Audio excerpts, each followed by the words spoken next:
السلام علیکم ورحمۃ اللہ وبرکاتہ۔ گروپ نمبر 1 میں ڈاکٹر محمد آصف صاحب نے سوال کیا ہے کہ مفتی صاحب سوال ہے کہ بدعت کیسے کہتے ہیں؟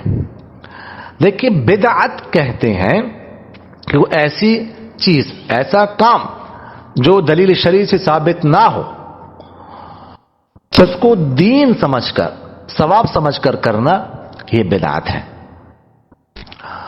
اور اگر کوئی کام کرتا ہے لیکن دین سمجھ کر یا ثواب سمجھ کر نہیں کرتا تو وہ پھر بدعت نہیں ہے۔ بدعت کے بارے میں حضرت عائشہ رضی اللہ عنہا حضور اقدس صلی اللہ علیہ وسلم کی مبارک حدیث نقل کرتی ہے کہ آپ صلی اللہ علیہ وسلم نے فرمایا، من احدث فی امرنا ھذا ما لیس منہ فہو رد، کہ جس نے ہمارے دین میں کوئی نئی بات نکالی جو دین میں سے نہ ہو تو وہ رد ہے، یعنی وہ بدعت ہے۔ اور بدعت کے بارے میں بڑی وعیدی جو ہے نا وہ حدیث شریف میں آئی ہے۔